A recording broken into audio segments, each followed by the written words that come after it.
sometimes I'd be like, hey, I got a $20 drug test here. Like, I'm going to test you. Is it going to be positive? Because if it's going to be positive, just tell me and I'll save the $20. And there was a couple times where he was like, yeah, it's going to be positive. Okay, thanks for being honest. What ended up eventually killing him was trying heroin that was laced with fentanyl. One of the things that I learned through that is just like the importance of having grace for each other. Today I can praise and glorify God. Today I can love and serve my family. Today I can honor Parker's life with memories and how I live. Today I can show gratefulness and care for my friends. Today I can take care of my body through fitness and nutrition. Today I can accomplish a few small tasks, and the last one is just get through whatever God has for me today.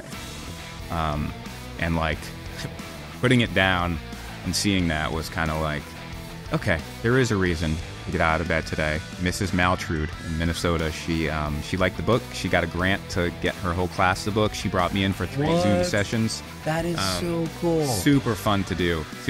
I tried not to bore the kids, but when you're in 7th grade, pretty much everything is boring to you. So.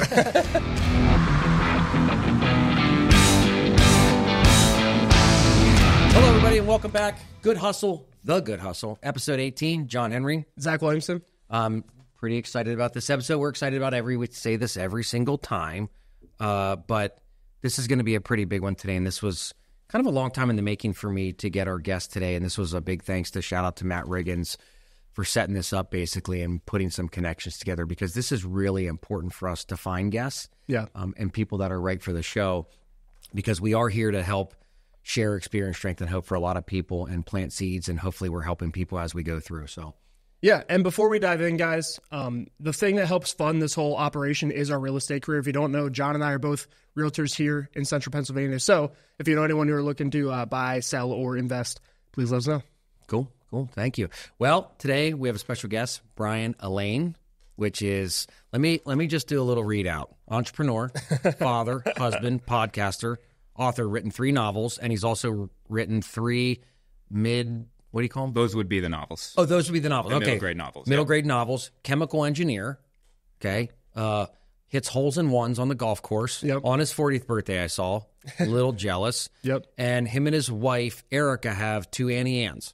Which I'm very jealous of. I could kill for some cinnamon nuggies right now. So yeah, well, and I'm surprised they're not here. I don't understand. Yeah, honestly, we should have made that a requirement for today. But in all honesty, there's a lot that you do. But we're going to do some deep dives into some stuff that's happened in your life and where you've come from and where you're at now, and like kind of everything in between, blogging, whatever. But let's kind of just start. Like, you want to tell us a little bit about where you grew up, high school, all that jazz? Yeah, for sure. First of all, thank you for having me. I do a lot of stuff. Still not exactly sure why I'm here, but I'm always open to talking about my story. Everybody's story is unique. Everybody's story is valuable, and I love telling my story. So, story starts for me in Massachusetts, born and raised up in New England, and went to school there, and then met my wife while I was in school. She is originally from Lancaster County, Pennsylvania, and she almost hit me with her car. What? That's how we met. That's very romantic. We met, yeah. We met at the Creation Music Festival in 1997. I used to go to every single Creation Fest. Yeah. My dad was a youth pastor. Okay. And He was a youth pastor. Yeah, and I was a youth pastor too. And then we went to Creation, and then Uprise is the other one, which used to be Vertical Fest, if you remember that. Yep, I've heard of those. Never And been Purple to Door? those. Purple Door, I've been to. Yep. Yeah. Yep. So, yeah. Heathen. No idea what they're talking about. You're not missing much, except maybe the chance to meet your future spouse, which is yes, Who will hit you with their car. She almost ran me over. She almost backed into me. And fun story there, I was with my buddy from Massachusetts, Nate, and she was with her friend Candace. And Erica and I kind of figured out over the next 6 months, long distance, like, wow, this is kind of a really good thing. So after I graduated college, I came to PA. We got married year and a half later. Wow. And my friend Nate and her friend Candace, it took them about 5-6 years, but they then also got married as well. So Look at the matchmaking together. That's a big God plan right there. Heck yeah. And actually this summer, we're going to Italy to celebrate our 25th anniversary, and they're celebrating their 20th. We're going together. So. That is amazing. Yeah. That's cool, man. Yeah. So. That's pretty cool. Have you been to Italy before? Never been to Italy. Okay, I haven't either, but that's on my bucket list for sure. Yeah. I've been to France, Switzerland, Amsterdam, never Italy. Yeah, France is awesome. I lived there for a couple summers. Did you? Yeah, Okay. back when I was, very young, 19, 20. So anyway, but go ahead. Yeah, you mentioned chemical engineering. That is what I went to school for.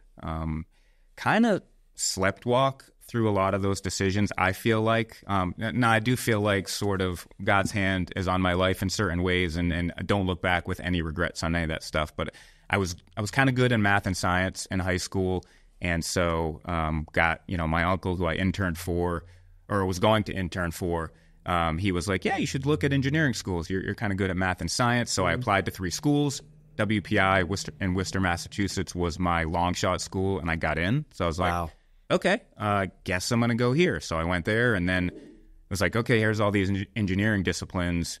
I was like, I don't know which one. They were like, well, chemical pays the most, but it's the hardest. And I was like, well, this is going to be hard anyway. So so I just kind of picked chemical engineering. And then 4 years later, I have a degree, and I'm like, okay, I guess I got to be a chemical engineer now. Can I ask you too? So we obviously read a lot of things that you have done, in your life to this point. Yeah. When you were growing up, were you? I know you said you were good at math and everything, but what were you telling yourself before you got kind of pushed into the engineering space? What were you telling yourself you wanted to do?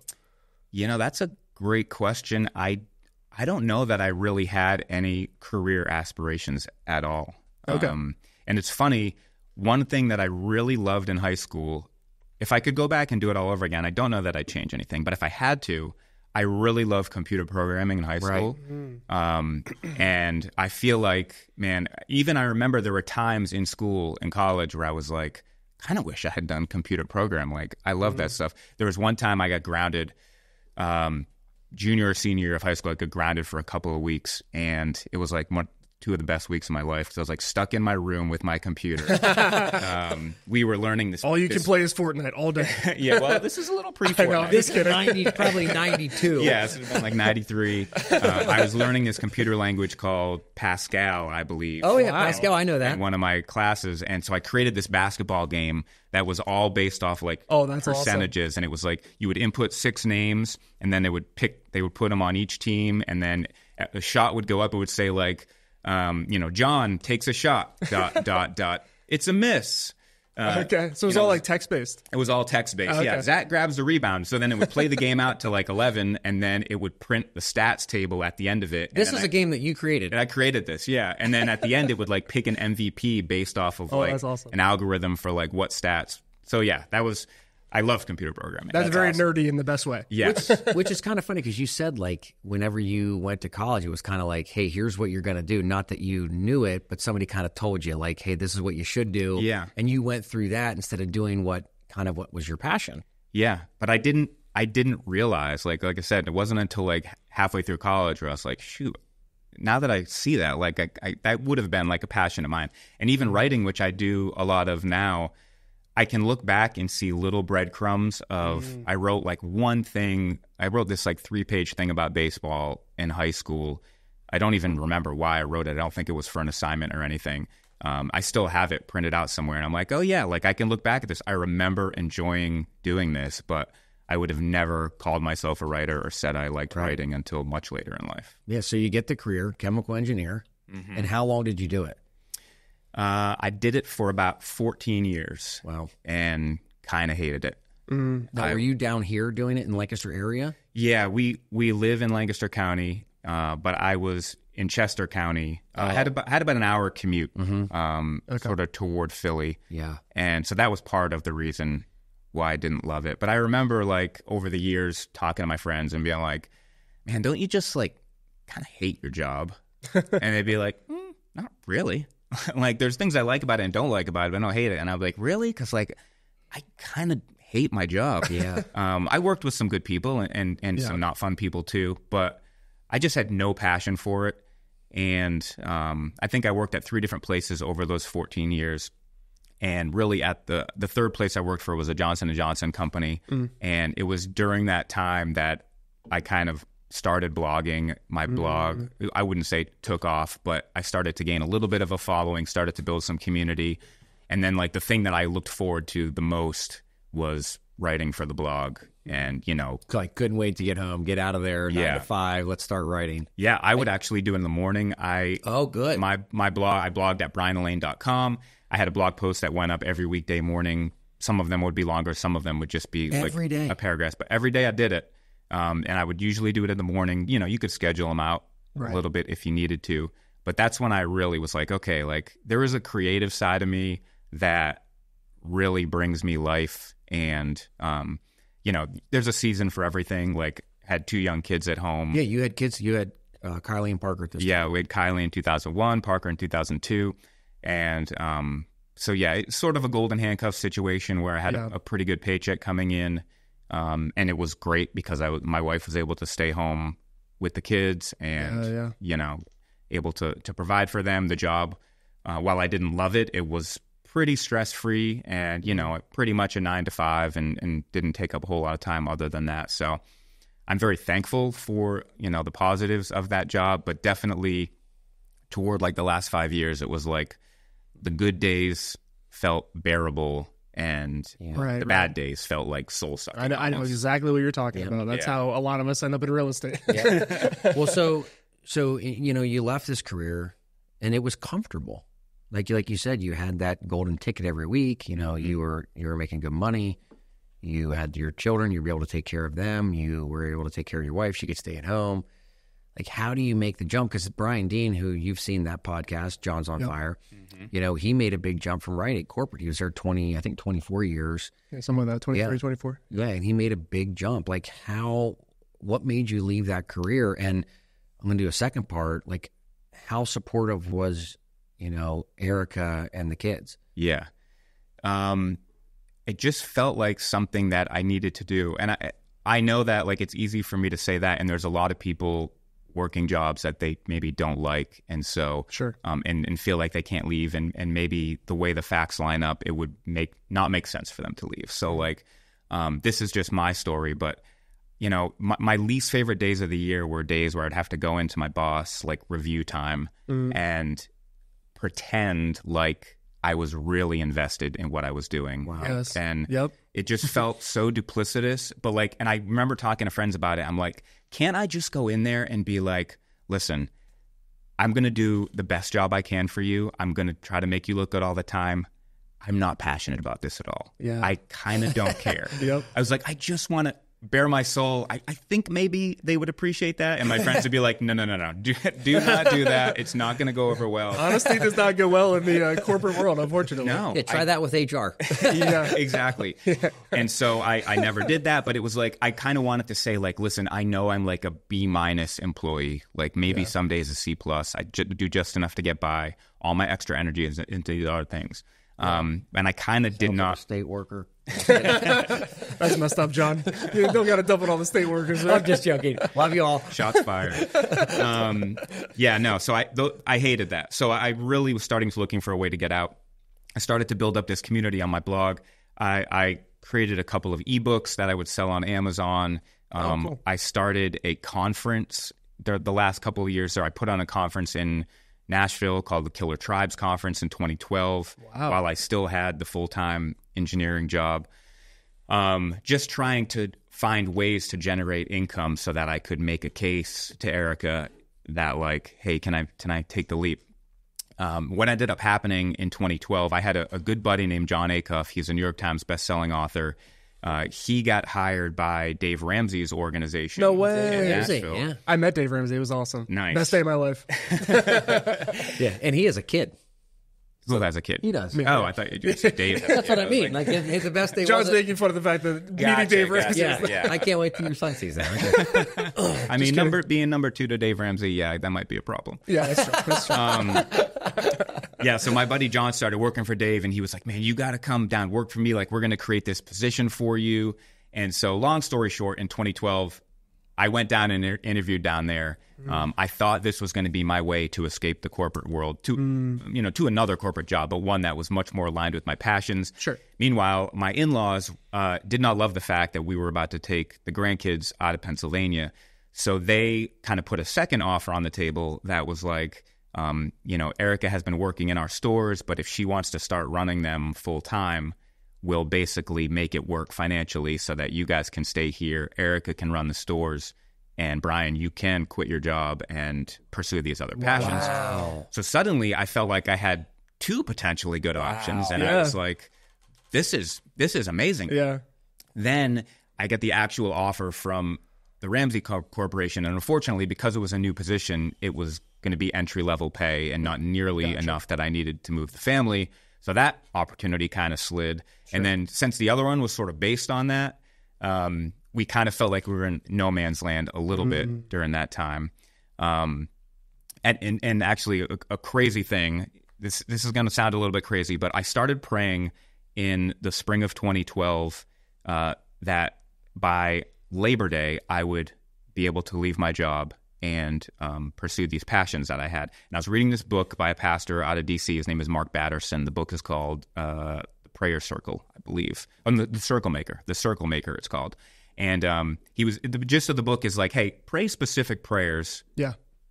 Just, instead of being vague about things. And I was like, man, I don't want to put God on the spot. Like, I never usually pray like that. But I thought, well, I'm going to try this. I'm going to pray that by Labor Day, I'm going to be able to leave this job. This is right around Memorial Day. So every morning I would do that. I would circle my dining room table and pray that. And about 3 weeks into that, my coworker where I was working, his name is Jim. He had no idea that I had any of these thoughts. He came up to me. He's like, hey, I had a dream about you last night. And I was like, oh, yeah, like what? He's like, yeah, it was a dream that you were leaving. You said you were leaving this job. He's like, I can't remember if it was 70 or 72 days, but you said like a specific time that you were leaving. And he didn't remember if it was 70 or 72. I think those are the two numbers. And all of a sudden I had this thought and I was like, wait a second. And I like turned and looked at my desk calendar, and I get chills every time I tell the story. And I counted out, and I think it was 72 days until Labor Day. Wow. And that's so weird. Wow. I know. It's kind of weird. It's kind of kooky, but like, oh, so I know, but that's such a cool I turned to Jim thing, and I said, Jim, this might freak you out a little bit. This is kind of weird, but I've been praying for 3 weeks that I would leave this job by Labor Day. And he went, and he just walked away.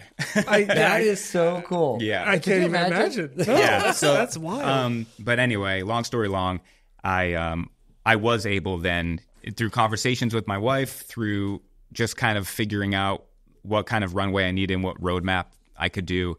I think it was August 10th or 11th, I put in my 3-week notice, and August 31st, 2012 was my last day there. Wow. And the second part of your question about support, like the kids were kind of young still, but Erica was so supportive of it. Like, and my in-laws were super supportive. They did kind of hire Erica in a bigger role, and that certainly helped. Mm-hmm. Yeah. And I was a freelance writer essentially for the next like 9 years, and kind of everything that I planned. You mentioned at the top that I was an entrepreneur, and I always tell people I don't think I'm a very good entrepreneur. Almost everything that I planned to do kind of never didn't work. I had like 4 income streams, like the conference, the books, coaching. I had this community, and like 9 months into it, almost all of those things kind of dried up or were about to dry up. Yeah. And so I have a lot of stories in that, but like the entrepreneurial life for me was ups and downs, some really good years and then some incredibly lean years. That sounds like an entrepreneur. I was going to say, like every successful entrepreneur that I've ever talked to has been like, yeah, so this failed. This was a total train wreck. Yeah, and that's kind how of the story of a lot of people. And that's the story of success for a lot of people. Like you look at like a lot of people, like even like Michael Jordan, like he didn't make his basketball team when he was a sophomore. Yeah. Like he's failed, you fail so many times. I have failed immensely at life. Yeah. I mean, I've had 1,000 second chances. And at this point, like I can't even tell you how grateful and blessed I feel to where my career and my life is, whether it's spiritually, relationships, my career, all that stuff. And I've had a lot of failures. Yeah. Lots of way more failures than I've had wins. Yeah. Way more. Yeah. Well, actually, I preached a lesson on this when I was the youth pastor about how, a bodybuilder or someone who's working on their body, like the entire purpose is actually to fail. Yeah. Because without failure, you're never going to grow, and that's the entire, reason that we continue trying. And actually, I was watching a video the other day. Mr. Beast is like the most famous YouTuber, right? Yeah. And he talks about how, upload your first 100 videos, all of them are going to suck. You're not going to get any traction, but you need to upload them because you need to get somewhere and you need to learn how to work out the kinks in the operation and all that kind of stuff. So Yeah. And we even talked, like we said, in your last job, you were comfortable. Mm-hmm. Like there was a comfort level. And being an entrepreneur in this first 9 months, I mean, there had to be a lot of being uncomfortable in that position. Yeah. I mean, I think so. September 2012 was kind of my first month as, in that role as an entrepreneur. And I feel like by March or April, I was having conversations with Erica like, hey, this is not going well. And I remember there was like a 2-month period there where it felt like every other week, one of us would be like, at first it was me. I'm like, this is not going well. She's like, no, like we felt this is the right thing. Like, you feel called to this. We're going to make it work. And then like 2 weeks later, she would be like, hey, I don't know if this is going to work. And I'd be like, no, this is going to be good. And so we kind of went back and forth there. And right about the time that I was really getting like desperate, this guy I had met at a conference a couple years earlier. In fact, I met him at the same conference where I met Matt Riggins the one time. Oh. He reached out to me and he said, hey man, I don't know if you remember me. We met at a conference a couple years ago. You just kind of stuck in my head for some reason. I've got this startup and I want to know if you want to be a part of helping to run it. Oh. And what ended up happening then for the next 9 months, like I basically set my price with this startup, which in hindsight maybe should have been my first flag that they weren't handling finances the best way. But I said 1.2 million. Okay, sounds good. I know. Like my first offer, they were like, okay, and I was like, ooh, should have asked for more maybe. But yeah, there you go. For 9 months, I worked for them. It was kind of fun. I was able to build my bank account back up after I had just depleted it for 6 months. I kind of got rid of all my other clients because I was focused on them. I was about to go full time with them, and then I guess it was like March of 2014, I was like, hey, I didn't get paid last week. Like, I thought I was going to go full time with you guys. And he was like, yeah, we actually just ran out of money. Oh, and I was like, come again? And he's wow. And so, and they were like, no, we're trying to raise some more. They ended up not being able to raise more. So I went from like, I had that downtime, then suddenly the startup, I'm building things back up, about to go full time with them. And then they're like, oh, sorry, we have no money. And so then I had no money coming in. I also had no clients because I had dropped everything for this startup. So that started another year and a half stretch where I was desperate, just doing all these different things. And so, that's kind of that roller coaster. This sounds like you're a realtor. The roller coaster ride. I'm just like, yep, we know this one. Yeah, and it's common.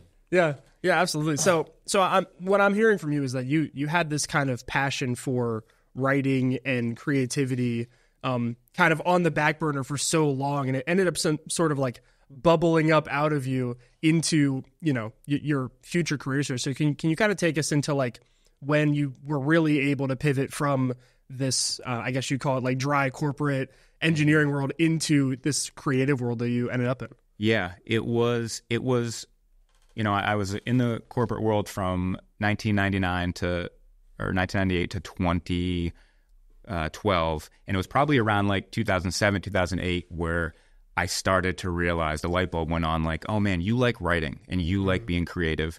And then I was able to look back and see like, oh, all these markers, like the piece I wrote in high school, that was a lot of fun. I had this website for like 8 of my friends from college, and my brother as well was on there. And it was like this message board where we would communicate with each other. But I had a front page on it where I would write headlines and news stories about like, oh, my one buddy is changing jobs. And so I'd write this not fabricated, it was a real story, but I would put jokes in there. Okay. Never at that time realizing like, oh, I'm writing for fun right now. But but then I was able to look back and be like, oh yeah, you wrote like 30 like news pieces about your friends. Another thing that I did at that time, or even earlier than that, was there's this band out of Texas called Caveman's Call that was big in the 90s when I was in college. And I reached out to their management one time, saw them over 20 times, ended up sort of becoming friends with the band to the point where, and I started this website with a message board and all their fans started congregating. So the band knew me because of that. Oh, wow. To the point where like in 2004, they asked me if I would go to Ecuador with them to record a CD. That's cool. And again, I would like collect rumors about the band, about new songs, new albums. I would put them in one place. So you kind of were like their Reddit page. Yeah. Like before Reddit. Yeah, I really was. That's crazy. And I all along, there's also been like a thread of humor for me. And so I do humor writing there too. Like we had red rumors and blue rumors, and the blue rumors were the real ones, real information I got from fans. Okay. But then red rumors were stuff that I would make up, and like which is probably the fun part, the creativity. That was absolutely the fun part. I did like a fake eBay auctions for like half-eaten sandwiches by the band. And at one point, like the manager saw it and she went to the band and she's like, "Have you seen this? Like, there's people selling your half-eaten sandwiches." And then they were like, "No, that's fake." Yeah, I think I bought one of those. Yeah, was it good? The price was right. Yeah.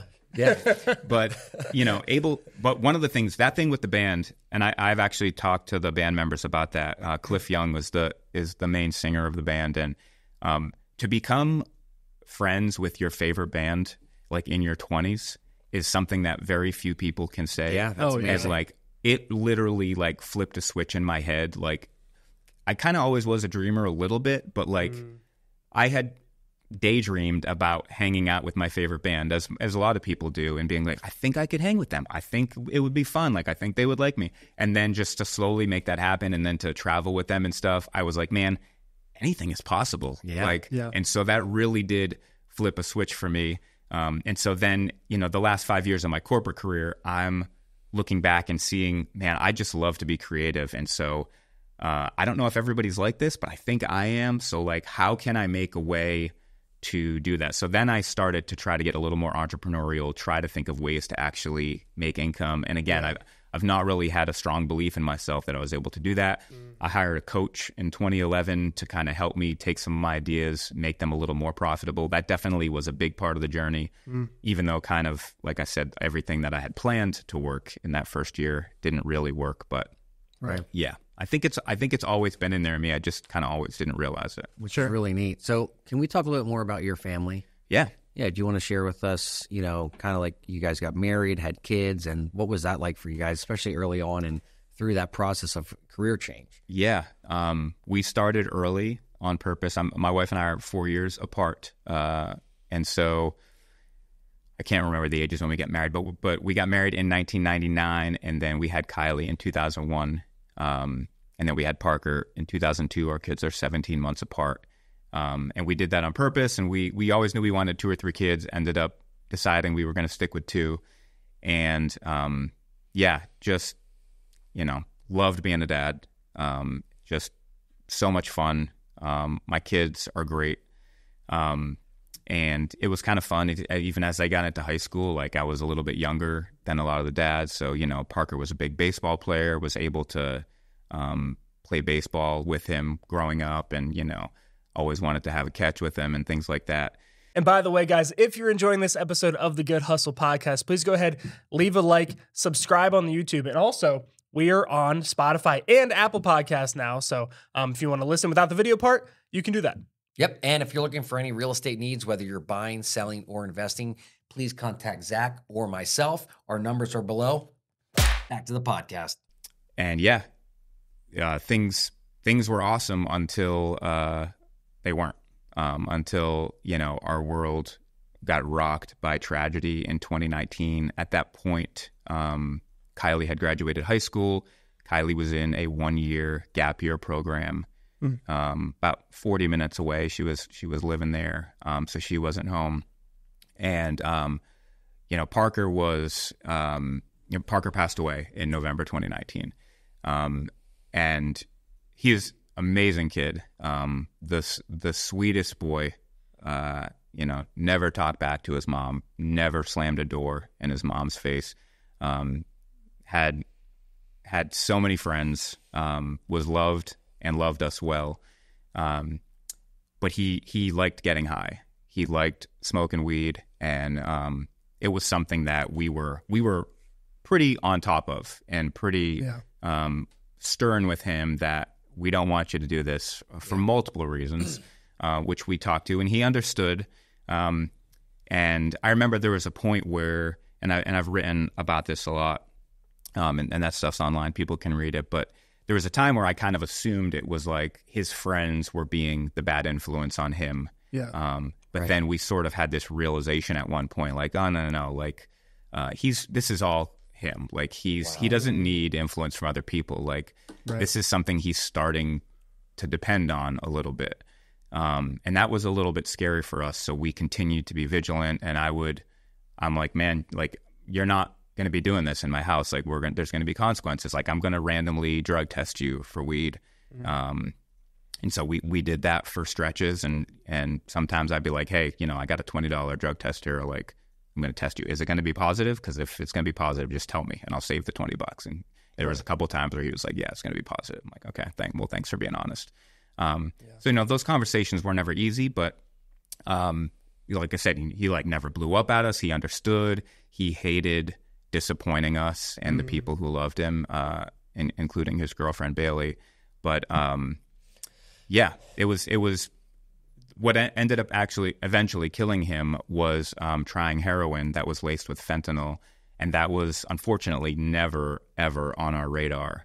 It was always weed to that point. Yeah, as far as we knew. Okay, and maybe alcohol. I don't know.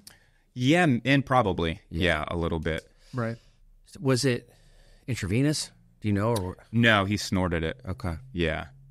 Yeah, and the detective thinks it probably was his first or second time, and we probably think so too. And I won't get too much into the investigation of it. Sure. We kind of know where it came from. Everybody who knows the facts of the situation kind of knows where it came from.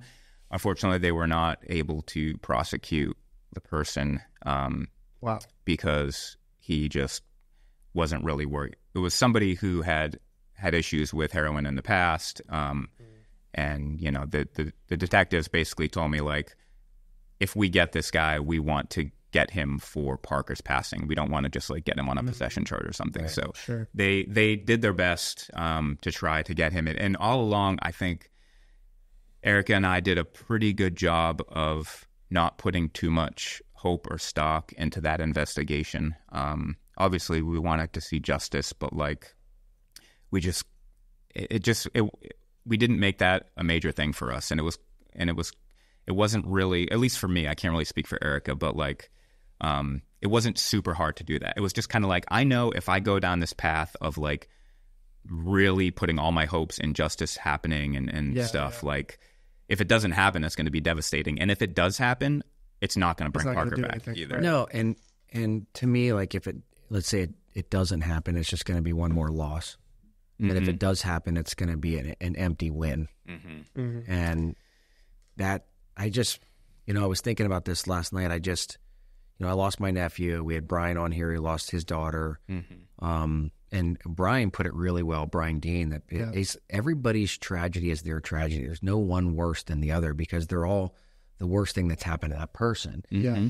And that was something I really needed to hear from him. And he also mentioned about how talking about Bree was, more important to him than somebody not talking about her, how he felt like, I feel there's more respect when we do discuss her. He said, because she's still really important to me, and he talks about her in a present tense. But, my question to you is, how did you and Erica and Kylie, like, find your way through tragedy? Like, how, I mean, God first? Like, how did you guys do this? And how do you do it today? Because it's only been 5 years. Yeah, I mean, obviously those were the darkest and hardest days of our lives. And, the shipwreck analogy is probably my favorite analogy to describe, like, when that happens, it's like you're going through life, you're on your boat, and then just like a bomb blows up like most of your boat, and suddenly you're just floating in the water, holding on to like a plank of wood. And so those first days and weeks, months really are just like survival. Just like, I'm just going to hold on to this plank of wood, which for us, it kind of symbolizes our faith and our family and our friends, and all of those things were very important for us. And, at the beginning, it's just friends coming and being alongside of you, basically just grabbing a plank of wood and floating with you, just so you know that you're not alone. And then, and one thing I've written about is just like the idea of despair, and how in those first few weeks, like, there is just so much despair. It's like, and you can't control when I kind of likened it to a room, and like you can't come in and out of the room at will. Like you just find yourself there, and you just have to be there. And so having friends that will come alongside of you, so important, because, you know, the most important relationship in my life is my wife, Erica. And at the time when you need each other the most, you've never been less well equipped to be there for each other, because you're both both feeling it. You're both just trying to survive. And so, and you know, a lot of marriages do fall apart for many reasons through a tragedy like that. But we had good friends to come alongside of us. We gave each other the space and grace over the weeks and months and years to heal, and usually did a good job with that with each other. One of the things that I learned through that is just like the importance of having grace for each other. And like, you know, 4 months after Parker passed, if Eric is being grumpy to me, I'm not going to be like, hey, what's your problem? Right. You know, I wouldn't say that anyway, but certainly I don't talk to my wife like that ever. But I know what you mean. You know, but you want to say that sometimes. Like, what's the deal? Like, why are you being like that? In like 4 months after he passed, like, no way I'm going to say that, because I know there's a very good chance she's having a bad day. And so I have grace in that moment. I'm like, maybe I should have this grace all the time. Like, why do I think that I deserve to, like, you know, always be treated, you know, perfectly or whatever. Right. But yeah, one of the things, actually, I think I have it in my wallet. I can pull it out here while I'm talking. If I still one of the things that while you're looking for that is, I know it's a stat. I don't know the numbers, but a lot of marriages after tragedy do fail. Yeah. It's a big thing. And the fact that you guys have been, and I don't know for a fact, because I don't know everything about your story, but I'm guessing that a lot of this is doing well because of faith. 100%. 100%. Yeah. It's kind of like, if another analogy I like is that if life is a journey, it's like a cross-country journey. Losing a child is like just a bomb going off, or like a huge crater where you cannot take the same path that you did before. Like you have to find a new way. The destination might still be the same, but it's like, oh, we got to go like 4 states around now. So like life is going to be different. But our faith 100% carried us through, you know. Our story is that, you know, Parker, he got baptized a few years before he passed. We have journals of his from like summer camp. And I included this in one of the pieces I wrote on my grief blog, where he's like, you know, I just want to follow Jesus. It's hard sometimes, but so we know that like that was his desire to do that. And so we do have a hope that we'll see him again for sure. And we also, you know, we know that God says he's near to the brokenhearted, and we 100% felt that, and just some of the waves of peace that we would get through the grief. But like a couple days into it, I remember like almost not wanting to get out of bed, which I'm typically a pretty positive and optimistic person. And so I've never really had days like that. And I'm kind of like just laying in bed thinking like, literally, why do I get out of bed? And I started making a list basically of reasons to get out of bed. And I eventually I made like a little makeshift list, and I keep it in my wallet. And it says, today I can praise and glorify God. Today I can love and serve my family. Today I can honor Parker's life with memories and how I live. Today I can show gratefulness and care for my friends. Today I can take care of my body through fitness and nutrition. Today I can accomplish a few small tasks. And the last one is just get through whatever God has for me today. And like putting it down and seeing that was kind of like, okay, there is a reason to get out of bed today. I can get a couple small things done. I can love the people around me. I can honor Parker. And just like Bryan said in the episode he did, like, I love when people ask about Parker. I love, part of my life mission sort of at this point is to glorify God and honor Parker through telling stories about him and talking about our journey. So I just want to say too, like that right there is the exact mindset stuff that we talk about on this podcast all the time about the good hustle, is to set yourself up with, you know, systems and mindsets that are able to pull through adversity and to pull through the tough times. Like one of the things my wife and I do is anytime that I'm acting really grumpy or she's acting really grumpy, we'll do this game to each other. Tell me 5 things you're thankful for. Yeah. In the middle of the grumpy storm. Yeah. And then you almost have to be happy. You're like, well, Emmy's here and we're watching Netflix right now. And, my car's paid off. And like, you can list off a whole bunch of stuff, right? Yep. But there is just moments and things you can do. Like you literally made a card of it to kind of pull you back in and remind yourself like about the good that you have in your life. I think that's awesome. And they also talk about, which he's going to get into with his next question, is when you were saying earlier about you would write before work, like waking up and writing, like especially in sobriety, like they say, like sobriety, whether it's goals, whether it's just making your life better, if you can wake up and journal, have a period of meditation, like it's going to make your day a lot better just to start. And just the fact that you wrote it down.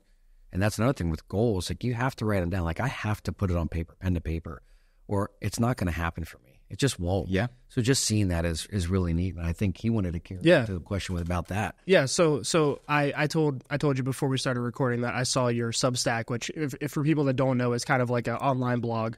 And on your Substack, I found a specific one about Parker. And it was very fascinating to me because we're on the very outside looking into your story and everything. But I felt like I got a lot clearer glimpse of what you were going through at the time, because you had written blogs from a week after the passing, 2 weeks after, and then a month after, and you're answering a Q&A of like, I know these were the questions that everyone's going to ask me and everyone wants to know. Here's what I know about these things. And it was like, when did he pass? How did he pass? And those kind of things. And I told you before we started recording that one of the things that always helps me whenever I'm going through something really hard is writing stuff down. And I could feel that on a very emotional level. Like when I've been through some of the hardest stuff in my life, which I'm never going to compare to what you went through, but in the hardest stuff that I've went through, I've always had to write it down and be like, okay, how can I make sense of these emotions and how can I make sense of what I'm feeling? So was that the purpose of the blog to you? Yeah. I started doing it because I'm a writer and that's how I process things for sure. So I set up a separate blog from the BryanAllain.com. I don't really blog there anymore, but I set up this Substack. People can find it at BryanAllain.me. And can I just spell it? Yeah. It's BryanAllain.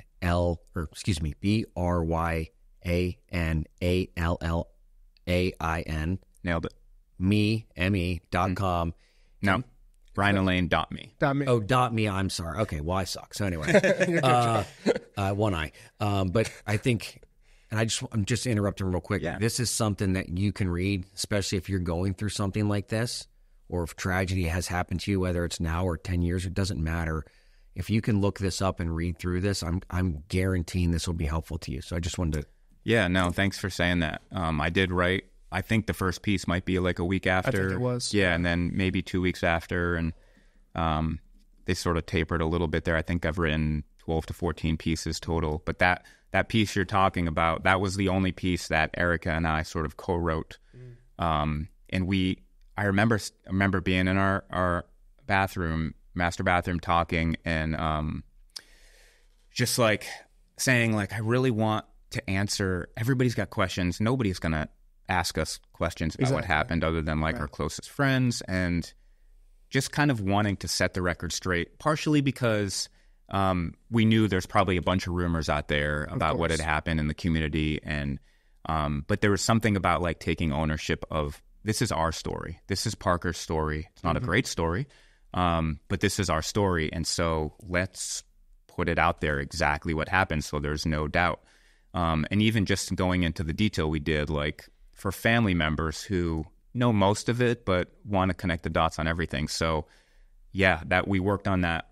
I wrote like a first draft of it, showed her, she gave me a bunch of notes, and we worked over it for like a week or two. And so yeah, it's called What Happened to Parker, and it's a Q&A of just like every question somebody might ask, and getting into details and stuff. And I was the one who found Parker on that Saturday morning, which I'm grateful for.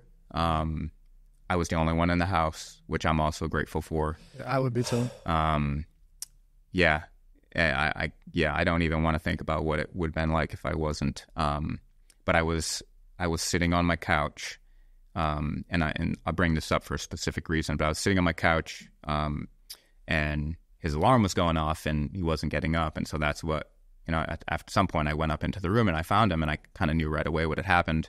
Well, not really what had happened. Getting back to the drug part of it, like, my first thought was that he just like choked on food in his sleep or something. It wasn't until the coroner came and everything that they were like, yeah, it was an overdose. And I was just kind of like, what? Like, I had no idea. So a little bit of ignorance, unfortunately, on my part. But getting back to that place on the couch, some people, when they go through tragedy like this, they sort of run away from it, and I don't blame them. Some people in our situation would maybe move houses. Sure. And everybody's different. For us, we kind of just settled in, and I still sit in that same exact spot on the couch every morning. And there's a little plaque thing that my wife has in our entertainment center that was there from before Parker passed that says, "Start every day with gratefulness," I believe it says. And I remember just like in the days and weeks after, like just sitting there on the couch, staring at that plaque and just being like, "Ooh, tough one today." Yeah. But there are always things to be grateful for, and it really does change your attitude. And our faith certainly is the thing that we're most thankful for. And, some of our friends are like, "Oh, you guys are such rocks through this. Like, you're such inspirations." And I appreciate hearing that. But like, it's like, man, that was all we had. Like, the love of family and friends and our faith in God. So like, you can pat me on the back for that if you want, but like, it was all we had. Like, there was no other option. And Psalm 23, which I actually wrote a song about. This is the one we were talking about? Yeah, in the years after Parker passed. I wrote a song, a mediocre song, obviously very personal to me. And I did get to lead it at a men's night at our church one night, which was very emotional and really honored to have that privilege. But the song is about Psalm 23. And when I first came across that verse after Parker passed, I couldn't get past verse 1, which, is basically like, "The Lord is my shepherd. I have everything I need." It's kind of the translation that I stick with. And it was like, really? Like, how can I read this? Like, "The Lord is my shepherd." Sure, I'm with you there. But like, I have everything I need. Like, I don't have my son. Like, how I just couldn't get past it. But I kept meditating on that. I kind of got stuck on there. I'd move away from it. I'd come back to it. I read a book on Psalm 23, Life Without Lack by Dallas Willard. And something amazing happened where that verse that was like this sort of stumbling block for me in the beginning of the tragedy suddenly started to switch and actually became an anchor for me. And it was like, no. The Lord is my shepherd. Like, because of that, I'm getting through this. And if I can get through this, I can kind of get through everything. Right. Not because of my strength, but because he's my shepherd. And because I have his presence, I can get through it. And so, yeah, something that I like did not make sense at all to me kind of became an anchor for me. Right. And very grateful for that. And that kind of reminds me, like, I've heard people say, God doesn't give you more than you can handle, and I don't agree. I think he does, and that's why he's there, because he's our shepherd. Mm-hmm. It is more than we can handle. That's why we have a shepherd, and it's God. And I've always thought that, like, kind of a spin on how that's said. I don't necessarily agree with it, and like I said, because he's our shepherd, like you said. Yeah, and even we had so many friends and family that were so good to us, and I truly believe, like, people praying for us mattered. Like, I know we all say we believe in prayer, and if you really push through, maybe you'd be like, well, I don't know. I don't know if prayer changes things, but maybe it changes me. Sure. And I'm telling you that, like, people praying for us, there's no way we would have been that we'd be where we are at because of that. So thank you. I've said this so many times, but thank you to all of our families and friends. Maybe you're watching or listening to this, for your support. One of Erica's friends, her name is Carla. She lives in Texas. She lost her infant child. I don't think he ever made it out of the NICU after a couple of months. And then within like 1 or 2 years after that, lost her husband as well, who OD'd sort of in the wake of the tragedy of losing her son. So she suffered 2 unimaginable losses. She came up to visit with us after Parker passed for a few days. And I remember sitting at our kitchen island together. And I said, Carla, like, you went through it once and then you had to go through it again. Like, how do you live life not just in fear that, like, you're going to lose something else and then it's just going to keep happening? Because I was like, I wanted to start building up hope again, that life could be good again and not just live in fear. And I remember she said to me, like, it was hard, obviously, but like the second time she said, God told me I was with you the first time. I'm going to be with you now. Wow. I will always be with you. And like to hear somebody who's been through it say that, like, I'll never forget that. Yeah, I went out to lunch with a buddy of mine a couple weeks ago. He has 3 kids, and they have a daughter named Ren, and Ren went to the NICU for 40 days, and then he came home, and we talk, but we don't talk a ton, but he's a good friend of mine, and he's like, hey, let's go to lunch. So we set up a lunch, and we're sitting there at lunch, and I was like, hey, how's Ren? He's like, she's gone. I was like, what? He's like, yeah, she passed away. And in his arms at 80 days old. And it had just happened at the end of February, but we hadn't really talked much, and I just assumed everything was okay. But I also didn't reach out, which then I felt terrible about. But then he told me the story, but I was not prepared to hear that. Yeah. And just to be there sitting across from him and him telling me the story. This is only a couple of weeks ago. Yeah, wow. And, yeah, I just can't imagine. And the fact that I like what Carlos said. Like, he was there for me the first time. He's going to be there for me the second time. Yeah. So I guess let's move into the next part of this whole thing where, obviously this stuff happens with Parker, but then you start working on Lake Mason. So can you kind of tell us about how, those books came to be? Yeah. So I kind of had always, in the back of my head, wanted to write a novel. I can remember back even into my 20s reading novels and being like, man, wonder if I could do this. Like, this seems like it'd be fun. But obviously writing a novel is a pretty big endeavor. And I had maybe started and stopped a couple times, never got more than a few pages or a few ideas in a notebook about a plot. I have a really good friend named Sean Smucker, who is, he's been an author for a bunch of years. He lives in Lancaster. And we had been meeting for breakfast once a month for over a decade. He had written, I think, 4 or 5 novels at that time. Nice. And after hearing me talk about maybe thinking I could do it, this is back in like 2018, he was like, you need to do this. I'm kind of like, I'm tired of hearing you talking about, well, maybe I could, maybe I should. Yeah. So he's like, you got to do this. I was like, okay. So in the fall of 2018, I looked through my notes. I had some notes on a kind of an outline or a plot that I wanted, and ended up coming across a book that was real helpful to me to get the rest of the plot down. And so in November 2018, and this is about a year before Parker passed, I started writing my first novel for middle schoolers. And I did have the first draft completed before Parker passed. He never read it. He was never much of a big reader. He liked to listen to audiobooks, but maybe he would have been a podcast guy. Yeah, for sure, he would have been. So yeah, I finished that first draft. I sat with it for a while. I hired an editor, hired a cover designer, and September 2021, I self-published that. It's called Lake Mason and the Firestone Fires.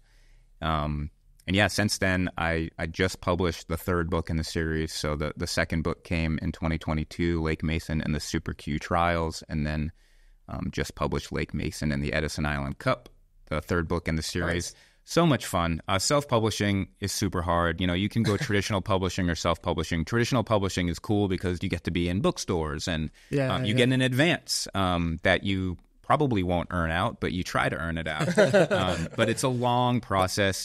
For most people like me, it takes months and maybe years to find an agent. Once you find an agent, it could take months and years for them to find a home for your book. And so, start to finish, it might be a 5-year process. Wow. It never was, it's something I'd love to do, but wasn't high enough on my priority list that I was like, yeah, I'm going to persevere through this route. And self-publishing seems so easy. Like I know how to put the book together. I know how to hire a designer. And so I ended up going that route. The hard part then is selling the books. Yes. Because you can put them on Amazon for free, but you are one in a million, millions of books. And so I've kind of, on my social media accounts, I've charted the journey. I'm 3.5 years in now, 3 years in now, 3 books out. I or I'm about to cross the line of 1,000 books total sold. That's amazing. That's awesome. Congratulations. Thank you. That's really cool. Like, It's Amazon, guys. Amazon. Yeah. And if you go to lakemasonbooks.com, you can see all 3 books there. There are links to buy from Amazon, but also I have my own Shopify where I sell signed books. Very cool. Oh, yeah. You pay a little bit more for me to deface it. And, Yeah, I am definitely going to be doing it. I'll buy the Shopify one for sure. Yeah. Yeah. So Well, you can read them to your son. There you go. Yeah, Yeah, this is awesome. Yeah, he's only 1 right now. Oh, Eventually, yeah. he'll be in middle school. Yes. We'll start with eventually. Lissy. Yeah, there you go. Read them to your wife I'll read him first. to Lissy for now. Yeah. No, 9 to 13 is sort of the sweet spot for them sure. age-wise, but Which is my mental capacity. I was going to say, John will love it, though. That's my maturity level. yeah, then it's perfect for you. I have had plenty of adults read them and really enjoy them. Cool. Yeah, and so like, selling 1,000 books over 3 years is not really going to put food on the table. Right. It's a really hard way to make a living, but I'm obviously not trying to do that. But the feedback of having kids or adults read the books and enjoy them, I obviously try to do the best job I can with them. I try to have slightly intricate plots. I try to have twists and character growth and all the things that you would want in a novel. It's super fun. It's been so rewarding. I'm still believing that, kids ask me sometimes. I just actually got to do a thing with 7th graders in Minnesota. A class of 30 kids went through the book. And, No way. The first one? The first one, That's yeah. amazing. Mrs. Maltrude in Minnesota. She liked the book. She got a grant to get her whole class the book. She brought me in for 3 Zoom sessions. That is so cool. Super fun to do.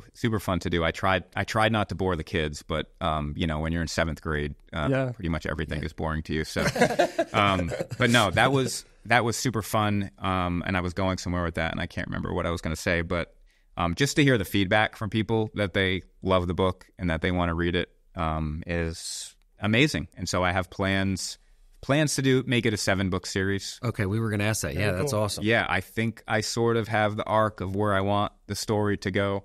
That's a lot of writing that I have left. Sure. And I'm kind of a seasonal guy. I play a lot of golf in the spring and summer, and then I kind of write when I can't play golf. Right. So yeah, we'll see, but it's been super fun. Well, and that's how, like I said earlier, that's how I found out about you. I was over my friend Matt and Vicky, the Riggins family, at their house. They have 5 kids. They have 4 boys, and their oldest is a girl. But the 2 oldest boys are reading these books with their dad.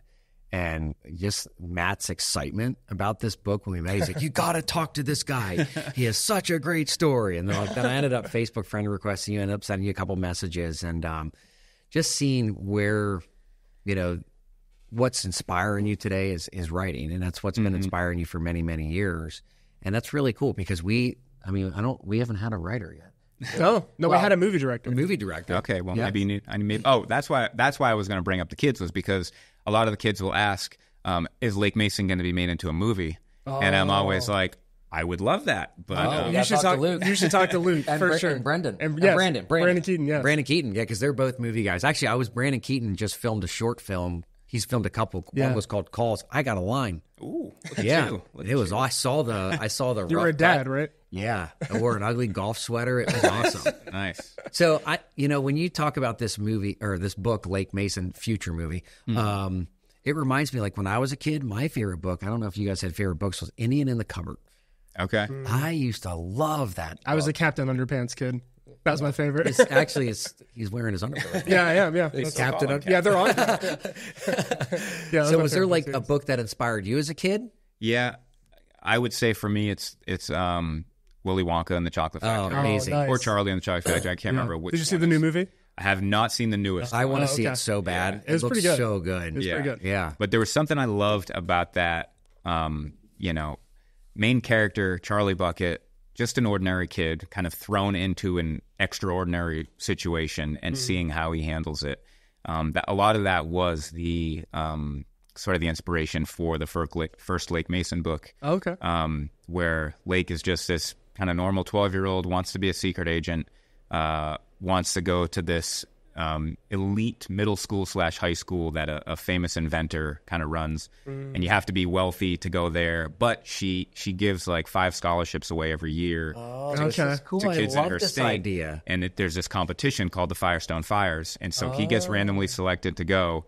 100 kids, 5 scholarships. And so the story is him trying to progress through the competition to win a scholarship. But during the competition, he realized something nefarious is happening behind the scenes. And so kind of comes to this point where he's got to decide, am I going to solve the mystery or win the competition, or maybe try to do both and do neither. So that's awesome. Kind of the story. I like that premise a lot. Yeah, I'm definitely going to read this. Yeah, that sounds awesome. So couple more questions, basically. I had one more, and then I think Zach's going to finish. Sure. But, what is your core purpose that drives you to work today? Like, what is it? Yeah. For me, it comes back to glorifying God, honoring Parker, and like loving on my family and friends. Yep. Kind of super cliche to say, but it's good. It's true. That's the answer. Yeah. Like, one of the interesting things about going through this grief journey is that it sort of puts a little bit of a ceiling on circumstantial happiness, if that makes sense. And granted, like, we're 4.5 years into it now, and it's an ever-evolving process of grief. I felt this more in the first few years and a little bit less now. Life is good again in so many ways, despite missing Parker every day. But it sort of puts a ceiling on circumstantial happiness. Like, I can get super excited about our vacation for Italy, but like, you're never going to find me being like, man, life is the best. Like, only good things happen to me. Like, and nobody would say that, but it won't. I can get wrapped up in that for a little bit and then just be brought back down to earth a little bit. Like, yeah, but my son's not here.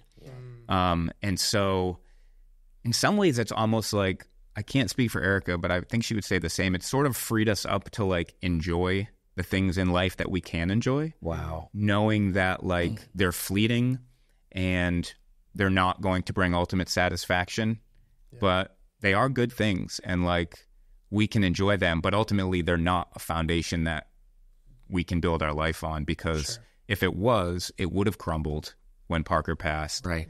And our faith is our foundation. And so, that kind of drives that, and trying to shoot under par is what drives me. I've only shot in the 70s once, so I'm not that good. But what you just said was reminding me of the Serenity Prayer. It really did. Yeah. Like, you can only control what you can control, and acceptance is really important. It really is. And, and I try to live with acceptance, because in sobriety, in the 12-step program, there's a paragraph of a very, very important book, and it's called Acceptance. And it literally is like the cure for any issue that I have. Like, if I can accept things the way they are and move forward no matter what, but I have to accept it. Like, I can't point fingers, blame, things like that, because it's just not going to do us any good, especially not going to do me any good. Yeah. And, I think we go through life a lot of times with the illusion of control. The illusion. and 100%. And then suddenly we realize we don't have it. Yeah. That should be the name of your golf podcast. The illusion of control. Yeah. We've talked about that on the golf podcast, because there are some things you can control on the course, and a lot more that you can't. Correct. Yeah. I believe that. But yeah, like you said earlier, like everybody's grief story is different. Everybody's worst grief story is their worst grief story, even if you would say, oh, that's not on the level of losing a child. Right. We've all been through stuff, and it is, life is good, like I said, but we still have really hard days for sure. We miss Parker so much. As his friends get older, get engaged, get married, find careers, it's hard not to think about what would his career have been, and all those things. And we just welcomed our first granddaughter back in November. Actually, that's so cool. Kylie, yeah. Yeah, what's your granddaughter's name? Rowan. Oh, that's Rowan. awesome. I like that name a lot. That's awesome. Yeah, she is amazing. Actually, today is Kylie and Luke's anniversary. So happy anniversary to you guys. Yeah, happy anniversary, Kylie. Happy anniversary, guys. Yeah, they went away for the weekend, so we get to have Rowan for 48 hours. That's cool. That's awesome. Which, so much fun. So much fun. Doesn't look like your grandpa, does he? No, not at all. He's still got the golf swing. He's doing all right. We started young, but yeah, where I was going with that was everybody's grief story is different, and a lot of people like yourself who have battled addiction, like, you could say like I made a lot of mistakes in my life, and there, some people have said to me like I should be dead, like, or there's a chance that I couldn't have been here. And so that's hard because most of us don't, whatever the worst mistake of your life you ever made, we all have one. Most of us don't pay with our life for that mistake. Wow, and things that people say on this podcast blow my mind. Yeah, Parker did, and it was sort of fluky. In a sense, but at the end of the day, like, and everybody's grief story is different. Like, getting killed by a drunk driver, or getting cancer as a child, or all these things bring with them their own, feelings, and like, ultimately, I can't blame anyone. Well, I can blame other people, but like ultimately, Parker chose to put something in his body. Right. He had no idea what he was doing, and I wish I could have informed him about it. I don't live my life with regrets. But I do regret. I wish I would have known more, and I could have informed him. Would that have changed the situation? I have no idea. Right. But from the start, even like the first night or two, Erica and I laid our head on the pillow, and in those incredibly hard moments, we're like, we loved him well, and he loved us well, and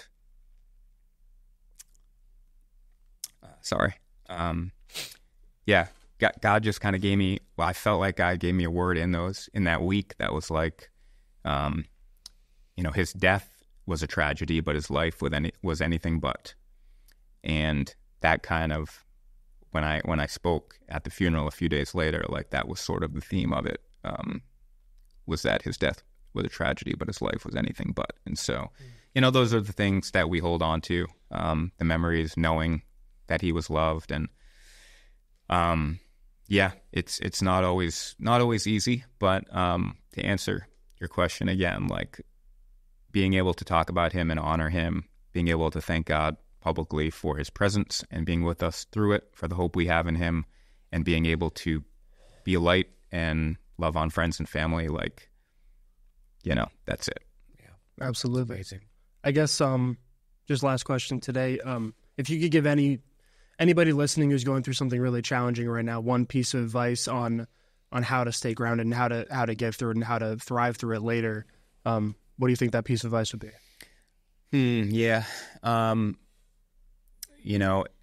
I do believe God when he says that he's close to the brokenhearted. So I would encourage anyone who's going through that type of an issue or struggle to lean into that. And I've given that advice to other friends who have been going through stuff. We have some good friends named Dave and Angel who lost their son. He was a little bit older than Parker, a couple years, I think, but almost 5 years to the day that Parker passed. It was like 5 years on one day before.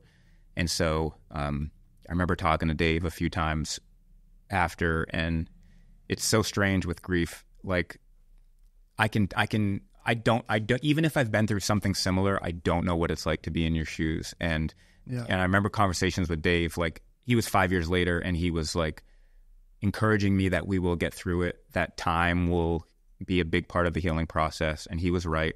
And I remember him telling me like, life will get good again.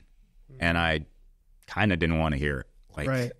It almost, at the time, it sounded like disrespectful to Parker that to think that life would be good again.